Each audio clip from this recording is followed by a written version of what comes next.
Welcome back to Grace Every Day, a podcast with real, relatable encouragement rooted in God's grace. Imagine this 2016. Barely 17 years old, Sydney McLaughlin lines up to compete in the 2016 Olympic Summer Games in Rio. A little about her. Today, she's an American sprinter and hurdler. She has world records for both the 400-meter flat run and the 400-meter hurdle. She has multiple gold medals for the 2020 Olympics and the 2024 Olympics. But in 2016, she was the youngest athlete to qualify for the U.S. Olympic track team in more than 30 years.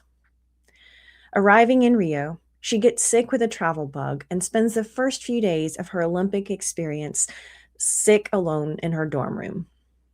Finally venturing out a few days later, she finds the first thing that she can eat that is familiar: McDonald's. The Olympics get up to 20 items every single day there as a daily allowance for free, and she took advantage of that to fill up on some much needed calories. Finally, over the travel sickness and fueled by McDonald's, she's able to get just a little training in a couple of days before she competes. She shows up for the first heat and she looks around. She is by far the youngest competitor and the least experienced in the field. Many of the other competitors have won world or even national championships, and all of them have years more experience than she does. It's just a few days past her 17th birthday. She makes the quarterfinal heat, barely. Realizing halfway around the track that she's behind, she pulls out the stops and she changes her stride length mid-race in order to make the qualifying time for the heat, something that's almost unheard of for hurdlers. She makes it, barely, and she realizes she has to work really, really hard to do it, but she did it, and she advances to the next round. The semifinal round comes way too quick. She realizes mid-race that she is again lagging behind the leaders, and for the first time in her career, she doesn't feel the kick that she needs emotionally and physically to dig in. She finishes 5th in the heat, and she fails to advance to the next round. In her book, she shares how that experience affected her sense of self-worth, and she shares a lot about her faith journey over the next several years as she learned to rebuild her identity, not based on her running performance, but instead building an identity in Christ.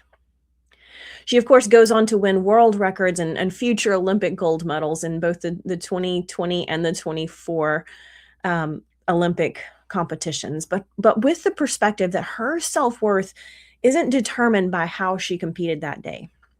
She certainly still had challenges and struggles over the next several years, but over time, she built a solid foundation for her identity outside her performance as an athlete. Far Beyond Gold is the name of her book, and if you haven't read it, it's very inspirational with much insight into both her running journey and her faith journey. And her story inspires today's podcast topic. Today, we're going to talk about one of the biggest limiting beliefs that I see women struggle with: the lack of self-worth.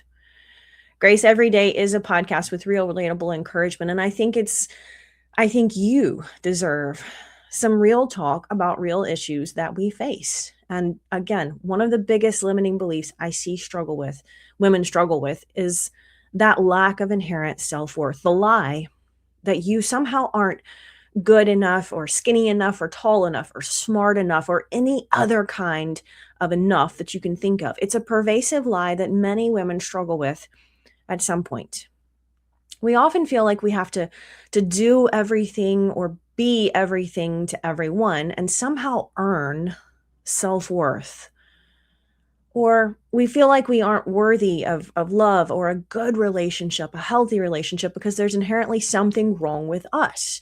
A past trauma, perhaps, that has created wounds in our sense of self-worth and identity.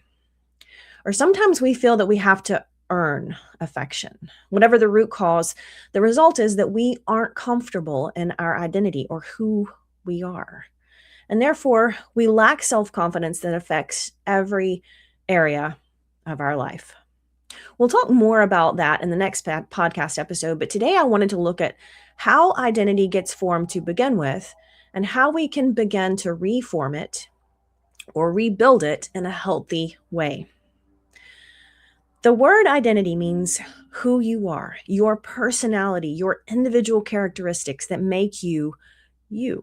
Now, much of our identity is formed without us consciously realizing it. Your childhood helped form your identity, either positively or negatively, even without you realizing it. Your religious or even political beliefs are influenced to some degree by your upbringing. Now, your perception of what is good or bad is influenced by your experiences in life. Even some of your habits can be influenced by external circumstances. Notice that I said influenced and not determined. Think of it this way. The mind is like a warehouse full of boxes of every experience that you've ever had. And there's like a folder of boxes, and each folder is a book that you've read.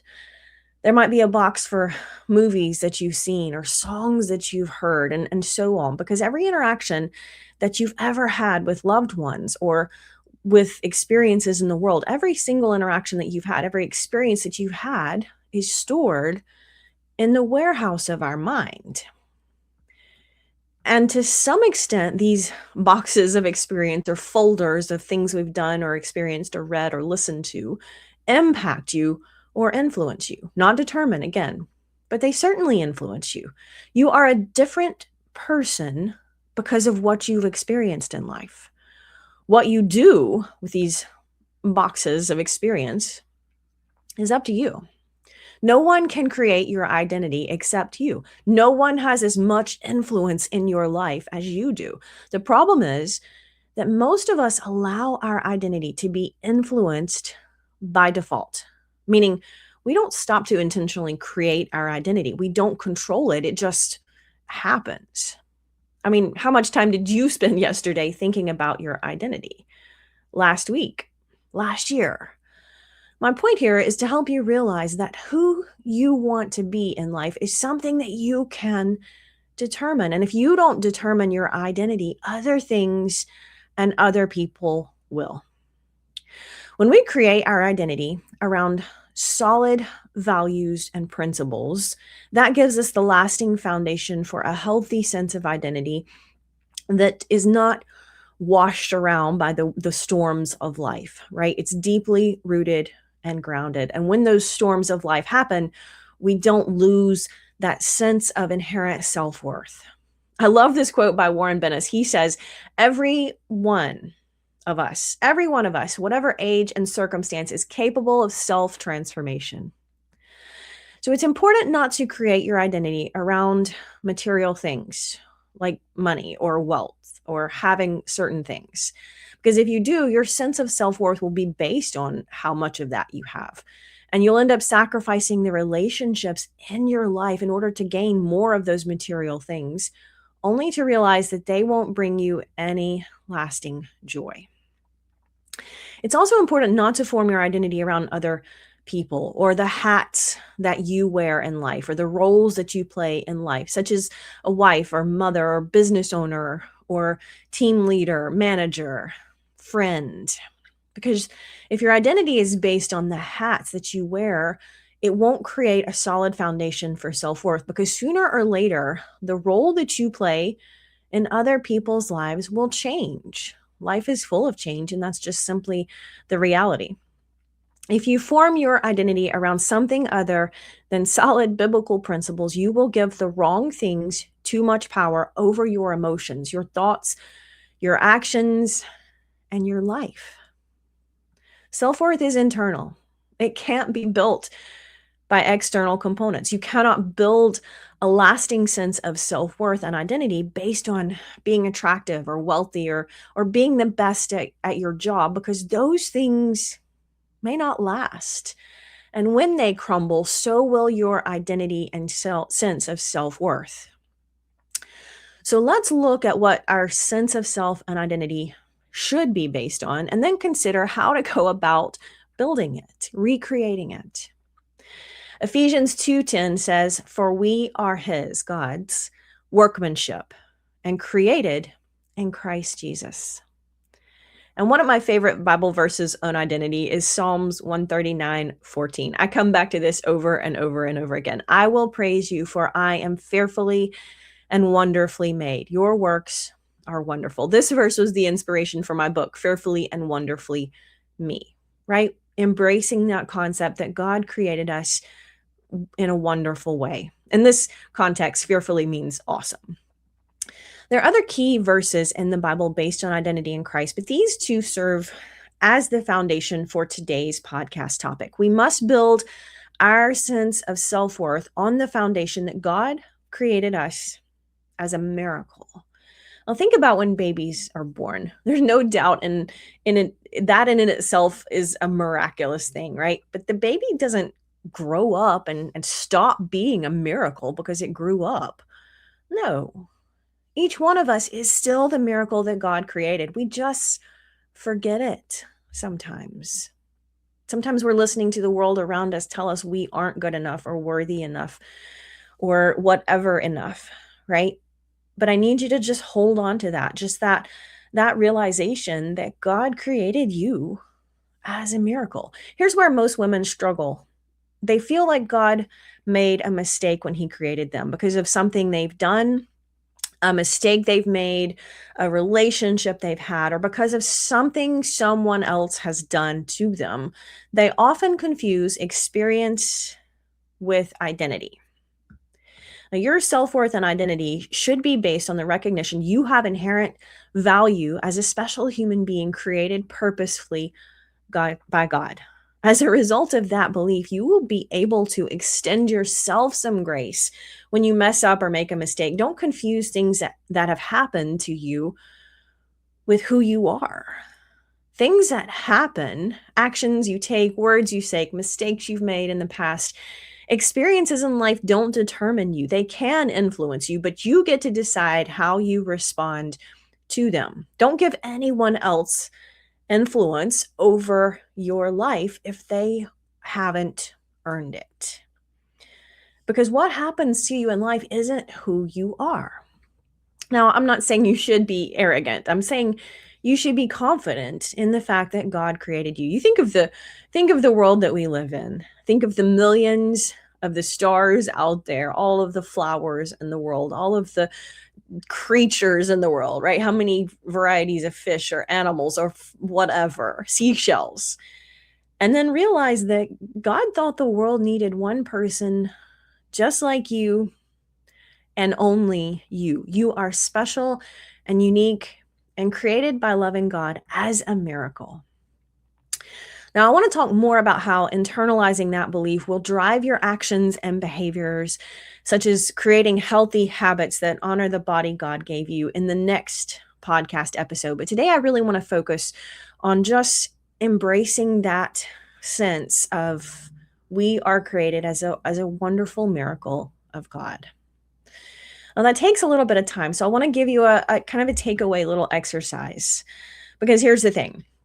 It doesn't matter what I say in this podcast. It doesn't matter what I say in any of my books or any of my other lessons. It matters what you believe. And I think rebuilding identity and self-worth takes a little bit of time and some practice. It's probably not an instant transformation for most women. And this podcast maybe is the catalyst. Hopefully it sparks some thoughts and raises some awareness for you, and hopefully inspires you to be more intentional about who you are. Because when you grow and change and develop who you are, that's going to change what you do in life as a result. So, but that journey takes a little bit of time. It's not going to happen overnight.